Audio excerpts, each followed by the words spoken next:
Time to go back to the world of anime fighters. Those of you who saw my Retropalooza Houston 2021 pickups may remember I came across a particular anime fighter for an anime that has only had 5 games total, with the last game in this franchise coming out in 2007 on the DS. But we're not here to talk about that game, we're here to talk about this one, Inuyasha Feudal Combat, released exclusively on the PlayStation 2. This game came out on June 16, 2005 for Japan, and August 24, 2005 for North America. No Europe release for this one, I'm afraid. It was supposed to come out a week earlier in North America, but due to the Miyagi earthquake, it was delayed. Plans for the PSP and DS were cancelled, probably because the game underperformed upon release. I'm not the biggest Inuyasha fan in the world, but with its unique universe and lore, surely we should get a decent fighting game, right? Let's find out. Feudal Combat has 4 main modes of play: Story Mode, Mission Mode, Battle Mode, and Practice. Battle Mode allows you to freely play with any unlocked character on any unlocked arena, and Practice Mode lets you brush up on your skills.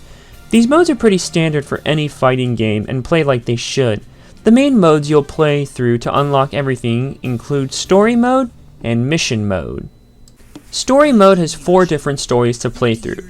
At the start, you'll have only one story, that being Inuyasha's story. Beat it and you'll unlock the next story. Repeat 2 to 3 times, and do it all without dying to unlock all characters. Each story mode has, at most, 6 chapters, 3 minimum for the last story. You'll have cutscenes in between explaining the motivations for the characters to do what they do. It's pretty basic, it doesn't go into a heck of a lot of detail, but does give a basic overview for people who aren't too big into Inuyasha. All in all, the story mode may only take you about 1.5 to 2 hours, provided you get through everything on the first go.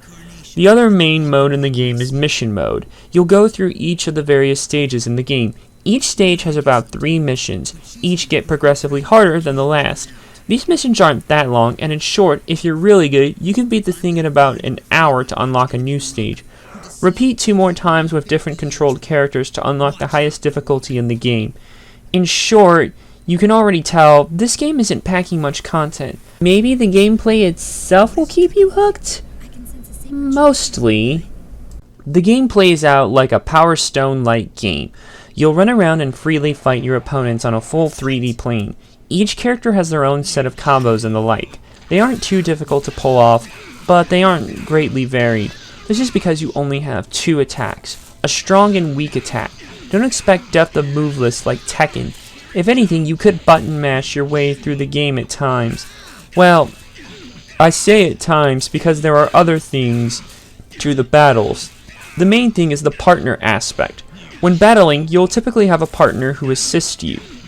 They can help you fend off the enemy, as well as their partner, and if you raise the affinity high enough, you can do a cooperative finisher instead of your regular finisher for more damage.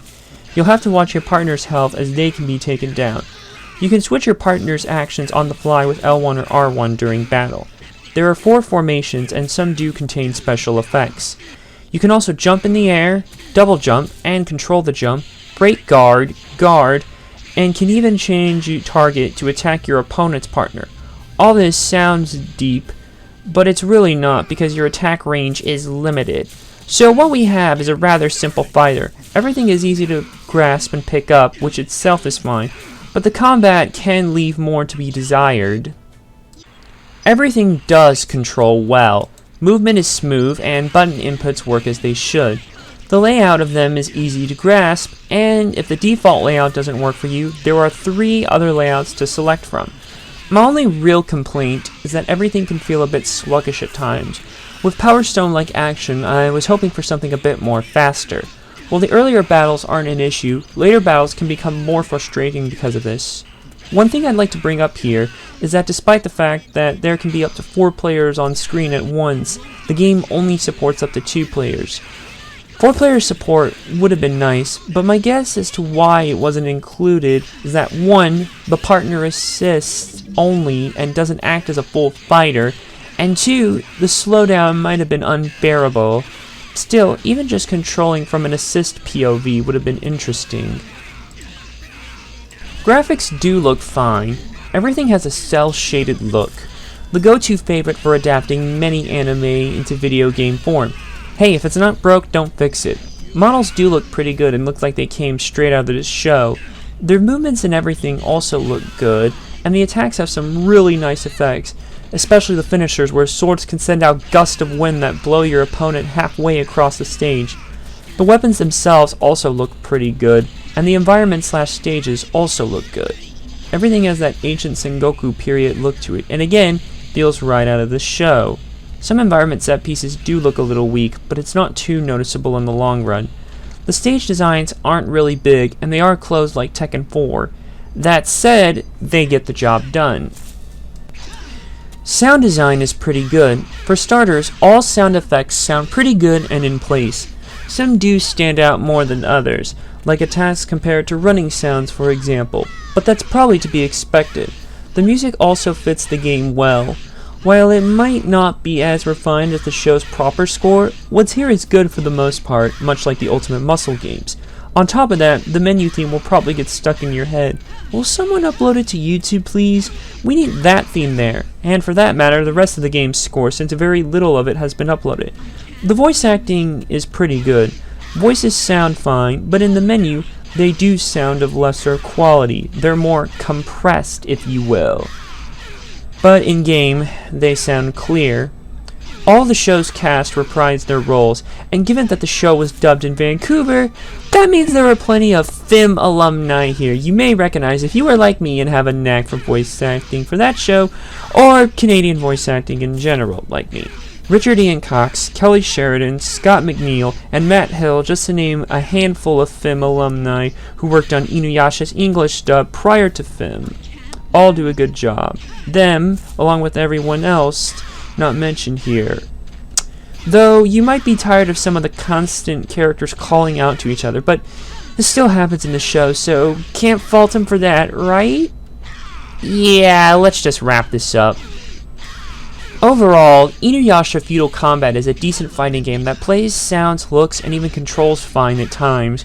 However, some sound effects stand out too much compared to others. Lack of 4-player support, even if it wasn't for a full 4-way dance, is disappointing. The combat works but isn't fulfilling. Everything can be a bit clunky at times, and the game isn't very fulfilling on content. This is the type of game I would say would have made for a decent rental back in the day, but since we aren't living in an era of rental stores anymore, that's not an option. My recommendation of this game will depend on a couple things. One, your interest in Inuyasha. If you're a die-hard fan, you've probably already bought this game when it first came out, but if you haven't, you'll probably get more mileage out of it compared to non-fans. Speaking of which, non-fans, there really isn't much here that other anime fighters don't already do better, but if you've exhausted all options, sure. Now, 2. The other thing that may or may not allow me to recommend this game is the price. This isn't a problem with the game itself, but for some reason it has seen a price increase and is close to $40 as of writing this. I got my copy for $35 CIB. For the prices the game is now going for, I feel you're not getting enough content for the money sellers are asking. It used to be cheaper, like around $15 to $20, and I could recommend it at that price, but not $35 to $40 sans diehard fans. There isn't enough bang for your buck here. If you're looking to get this game but don't want to pay the higher prices, my suggestions are try to find it at a thrift store / Goodwill if you can. Trade-ins, games, or movies being upgraded from DVD to Blu-ray and Blu-ray to 4K if you're into that and you live near a game / movie shop like I do. Garage sale or anywhere else you may find games, hoping that someone either doesn't know how much it's really worth or is willing to help you out with it. Otherwise, if none of those options are viable, there's always emulation, saving people from higher prices for as long as I can remember. Otherwise, the game is decent. I give Inuyasha Feudal Combat a 3 out of 5. Thanks for watching. If you like what you saw, click the big red button below to subscribe. Check out the other links in the description for more cool stuff, and check out the playlist on screen for more content. See you in the next video.